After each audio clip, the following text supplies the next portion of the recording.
It's good. And we welcome you back to the Thundercast. I'm here with a very special guest. It's a dual sport athlete from Mooresville High School. It's Tyler Denny. Tyler, how are you doing today? I'm doing good, Nick. How are you doing? I'm doing fantastic. All right, so let's jump right into it. 14 questions. The first question is: how bittersweet is it that you are in your senior season of baseball? It's nice. It's finally getting there. It'd be good to go to college. Feels like we just got here yesterday, but at the same time, feels like Mhm. I've been here for 8 years in high school playing high school baseball. So it's just nice being able to be in that last ride, going with the people that I've played with baseball since I was in second grade. Yeah, yeah. So, which teammate now do you mentor? Do I mentor? I feel like I'm more around a lot. I try to go with the younger guys. In the outfield, we have like a few transfer ins from the outfield, so we're just kind of more like helping them get into like how we practice because when they've transferred from like Martinsville, Center Grove, and other places, and they Yeah, do stuff a little different, and we just are trying to make them do what we want and like let them know that this is how we're gonna practice and how we're playing. So it's just more around everyone. But if I had to like choose some main people, it's more like the freshmen yeah. that I try to let them know that we're always here for them. Yeah. Uh, yeah, okay, so this isn't a question on here, but who are the transfers? Adam Biddle transferred in from Center Grove. He's going to be playing the outfield for us. And Drake Davis came in from Martinsville. Which honestly, Drake Davis had the best choice of transferring to Mooresville instead of staying at Martinsville because we all know that Martinsville's still probably going to be winless this year. Yeah, it's a Uh, hard time there. No one wants to be no, playing baseball winless. no, So I'm very happy he came over. yes, yeah, I am too. So then the next one is: how is it having your dad as the assistant coach of baseball and also football? It's nice. It's nice having him there. If I ever need something, like there's always people there, but if I need my dad, Mhm. he's gonna be my dad, but he's also a coach. It's just nice being Mhm. there and it's nice being able to show him the respect that he deserves because he does a lot for us. So it's just know like if I'm being respectful to him, not just as a dad, but as a coach, a lot more people are gonna be respectful towards him. And it's just nice having him there, being able to be whenever I need, and he's always the person that I can always count on whenever I need help or if I need to hear something that I need to hear, he's always there. Yeah, that, that I mean that makes perfect sense, and I mean that makes perfect sense, and I really like having Tim there too, like as a coach, like just helping you guys out. Yes. So then the next one is: how has Hogan helped you be a better baseball player? He's helped me in many ways of just being more as a leader. He's helped me there, but he's helped me with my own game because I've been here for a long time and I've had everyone, but whenever you hear it from him Mm-hmm. and when he comes back from the winter breaks, fall breaks, and he's here teaching me things that they're doing at IU and helping with my swing and my stance, it's nice being someone who is at the upper level, being able to pass it on so that I can pass it on to people too. So it's just very helpful. He's just taught me how to be a good teammate, a leader throughout the years. Yeah. So that pretty much the next question too. But having a brother in college baseball, how much do you hang on. How much do you lean on him for tips like this upcoming season? Um, when he's here, it's a lot more when he's out, when he's like at home and we're doing something and I need to figure out something, he's there. I'm going to Mhm. be asking him questions. I'm not just going to be let him necessarily sit there and go to waste because he does know all that information. But when Yeah. he's in season, I'm going to let him be. He's got his own thing Yep. going. And I got my stuff going, and like I just see how he plays when I go watch his games. It's more being able to see visually, and people talk about that a lot, like how people watch when it comes to the fan aspects. But like it's true as he's still my older brother. I'm gonna watch how he plays, how he coaches his teammates, and helps them out. It just helps Mhm. let me know what I need to do. So whenever he's home, I'm Mhm. asking him a lot of questions. But when he's out there playing his season, I'm just going to be there supporting him and being there and not necessarily trying to bother him too much. Yeah. Yeah. Oh yeah. Again, that makes perfect sense. I like yeah, he has his own thing going like in college baseball. So of course you're letting him be because he's busy playing on Hmm. those big teams. So then the next Yes. question is, what games this season are you looking forward to? Being honest, just all of the games, if I gotta really go down to it, but um, Yeah. starting off the season strong, we go to Covent Christian and Martinsville come, so we just get try to get going, just trying to have everyone starting up nice and easy. Yeah. Um, but more along the lines of trying to do things that need to help us out Hmm. when it comes to it. Give me Yeah. 1 second, I'm sorry. Yeah, that's fine.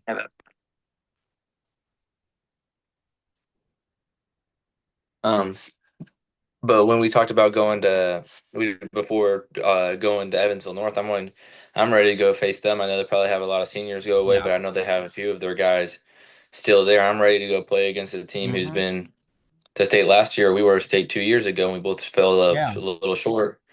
But I'm just ready to go and playing some teams we haven't played before, Yeah. as in like Evansville North, and we play Gibson Southern down there. I'm just very excited. Yeah. So then the next question is, what games from the past 3 years were your favorite in baseball? Um, First I gotta be is Beech Grove. We played Beech Grove my freshman year. That was my first home run. That's just a core memory. First home run I did hit it before Hogan that season, so like that just was nice. It was everyone was out there at home plate. That's one of my favorites. Uh, Sophomore year, I would say state game and Avon. Hmm. More Avon with the we won, Yes. went to state. Everyone played good. We played our baseball, and it was very cool. And then the state game, obviously, being able to Yeah. be in the biggest situation and that we've been in school history, really, it's Yes. just been it was just a dream being out there. And Hmm. then like last year, probably Center Grove game was fun though. We came up a little short Yeah. there, but like I hit a home run to keep it going in the bottom of the ninth inning to tie the game up. That's what Yeah. you dream about. Hmm. Yeah, definitely. And then the next one is, what team is always tough to play in football and baseball? And this is talking about conference. I forgot to add conference in there, Yeah, but yeah, which yeah, no, conference? you're all good. Yeah. Um, Conference, it's Wyland was a hard team to plan for. They were hard to play against here and there, but I feel like we competed with them. We beat them 2 times. They were good. Plainfield and Decatur are probably the hardest football teams to play against. They just got so many more Mhm. people than we do, Yeah. honestly, and they're just all around good athletes. So they're hard to compete against. But then when it goes more to the baseball side. Plainfield was also there. They got guys that they need, that they have who compete well. Like last year, we had 2 years ago when we went to state, we went 14-0 in conference, and every game was tough. Just saying that we got to Uh-huh. keep winning and Yeah. going on, but like we just honestly cruised through that. But then last year was more struggles. Franklin was really good, and they're going to be really good this year too. Yeah. So it's going to be hard to compete against them in Plainfield. But I feel like if we just do what we need to do, we'll be perfectly fine. Yeah, definitely. Yeah, definitely. Yeah, definitely. Now the one thing that concerns me about playing field is that I don't know who their secondary conference pitcher is going to be. Like, cause I know they still have Likens, but I don't know if they're going to be starting Hmm. Jack Davis for the uh, other conference game. Yeah, no, we played Plainfield last year at home in a doubleheader because we went there and it started storming really bad, so we had to cancel it. And Lycan's arms hurt, so they just pitched pitchers around. They did steal one Yeah. game from us, which that was on us. But they had a senior pitch who wasn't too Hmm. bad, but he's graduated. So that's a good question. I really Yeah. don't know who it's going to be, but we're going to be prepared for anyone. Oh, yeah, definitely. Like in that game, like when it stormed here, like I was up in the booth. I Hmm. like I was with the other announcer up there, so I was spending time up there. and then it and then all and then all hell broke loose. So That's true. We had to go wait. We thought we were gonna go back out, yeah, and then it started storming again. So then we just had to leave. which I can tell you that sucked, but Yes. which it definitely sucked. But I'm glad I got to go to both games like the day after. hmm So Yes, that is true. yeah. So then the next one is in your final year in football, what was your best moment and your worst moment? Mm. Worst moments probably came in the Franklin game. We didn't play too well as a team, and whenever I needed to play a little better, I didn't play up to as best as I thought I could play and how much I needed to play. Mm-hmm. So I'd probably just coming out as the worst moment. Best moment was, but one of my favorite moments was getting a kick return against Decatur. That was really fun, That and yeah. that was yes, and then Mm-hmm. helping us go up against Plainfield early, 14-7, having the first two touchdowns. Like that was just a really good moment because they were 5 minutes down the road. I wish we kept the lead and Yeah. played a little better there, but those were probably one of my more favorite moments going on in the season. Yeah, definitely. And then how difficult is it playing in the mid state? Uh like in your opinion? It's very difficult. We're the top three conferences in the state without a doubt, no matter the sports, because just going up and down, and everyone either is a big school and they have a lot of people they can choose from, or they're smaller schools and it's more of the people who have played together for 8 years. It's hard to beat teams when they've been playing together for 8 years. Mm-hmm. Everyone knows what the other person's doing and they're clicking really Mm-hmm. well. So there's not necessarily like all these teams are getting transfers in, but they just already Yeah. have their people. So it's very difficult going against Plainfield and Decatur's and then stepping down and playing Greenwood when Greenwood's been playing together forever, or Perry when they have all their Very. people when they need to. So it is very difficult playing in the Mid-State Conference, but Mm-hmm. I love it to death. Yeah, I do too. But uh oh yeah, I absolutely love playing in the mid. I mean, I never played in the mid state conference. I mean, I'm Yeah. managing the mid state conference, Mhm. but I absolutely love the mid state because it's actually close to home. So Yes, everything yeah, is right there. yeah, you know, and then yeah, and then the tide is changing in the mid state, like with Greenwood leaving and having Greenwood Williams leaving, and Morrison. I know that's going to be difficult. Uh, They got everything they need. They are 5A. yeah, They're going to be able to compete in everything they got. yeah, I know. I don't know how Greenwood's going to be in conference this year for baseball because they will be Yeah. the only team without turf. I know they're going to go turf, and then they're going to come back and they're going to play again like grass, and that's actually going to probably help them in their home games. So they're going to keep as many as they need. But I also know that they are kind of younger and inexperienced, and they Yeah. don't necessarily have like the top guys that some of the mid-state conference Hmm. teams have. But Greenwood's always difficult. They play well, they do what they're supposed to do, and they're going to be a hard team to beat. Yeah, definitely. And then so then the next one like is a fun one. What were the funniest moments on the bus rides to the different games to you? Um, more along the line of heading back from games, especially when you Yeah. win. Like there's no better feeling than going somewhere and beating a team at their home place and like just going back talking about the game, talking about what happens, and no matter what, whenever you win and you may have messed up or you may have had a terrible game, whenever you win, you can joke about things a little more because you came Yeah. out victorious and it doesn't necessarily hurt your team. So I'd say it's just more like along the lines of being Yeah. with your guys after winning a game and it's just having fun. Yeah, definitely. And then what's the longest bus ride you've taken as a dual sport athlete? That's a good question. And out of school, I was a ball boy for the football team. We went down to Evansville Memorial, good 2.5 3 hour drive to play football on a Friday night. Like that was one far drive. And what year was that? That was Hogan's freshman year, so I was in seventh grade. So that was like 2020 2021. That was a long time ago as a ball boy, but in season. We've went to Jasper. Jasper's about an hour and a half away, so I'd probably say that an hour and a half to Yeah. play a one baseball game at 7 o'clock at night. It gets tiring. Okay. Yeah. That. Yeah. I bet. And then, Mhm. what skills do you take from football to basketball? I mean, to baseball. Um, More the leadership, being able to play. I have the guys who play football that go and play baseball, and football is more of their main sport, so I got to help them lead in to baseball and get those guys. And I've been playing with most of the baseball players for a long time, so I get to just be able to be there, be a leader, connect people together.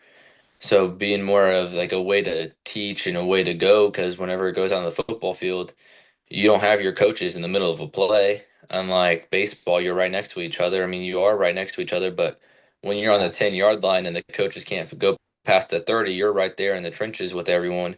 So just being Hmm. able to take what that is like when we're in a game moment trying to teach each other something, going out onto the baseball field and doing the same thing Yeah. whenever a coach is talking to someone else, being there for someone who needs help with something, just being able to do that. Yeah. Yeah. So then the last question is, what is your final record prediction for Mooresville baseball this year? I've been talking with my teammates and stuff, and I've put a goal so far right now is we should not lose more than 8 games. When we looked up and down the season, it's going to be a hard season, but our goal is not to Mhm. lose more than 8 games. But realistically, we're trying to shoot for how we did to state, and don't lose more Yeah. than 5 is what we really want. Yeah. We're really hoping for maybe four losses. That put us in the we get 28, 29 games, so we'll Yeah. say 23-5 is what we're shooting for. Oh, 23-5. Okay.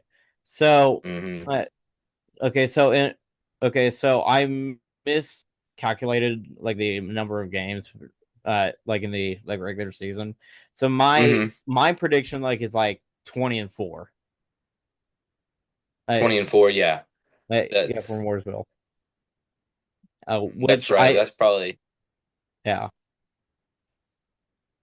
yes. yeah, We get some teams that come home like when we host our tournament, we hear we have teams that come and they're little smaller teams.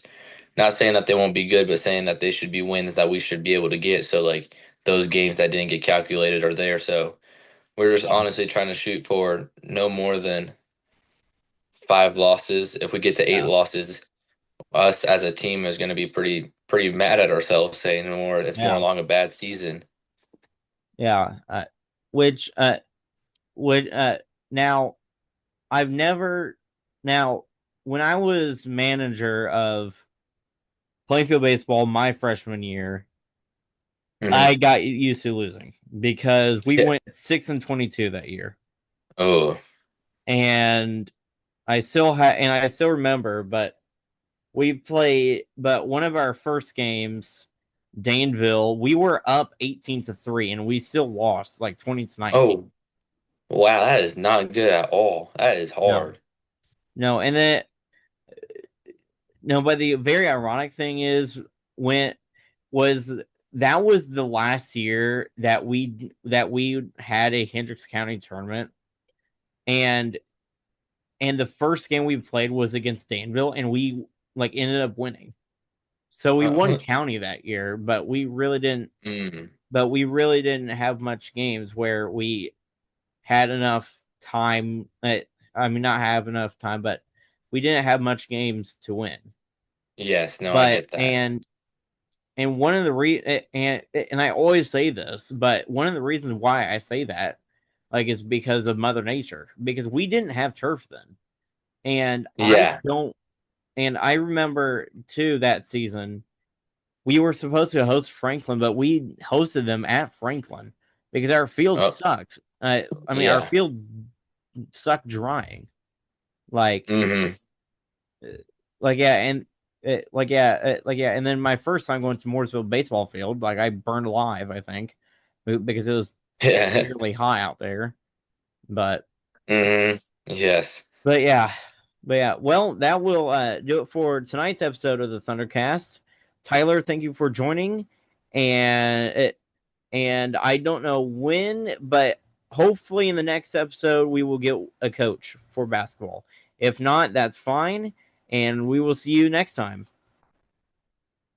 Thank you. See you, Nick.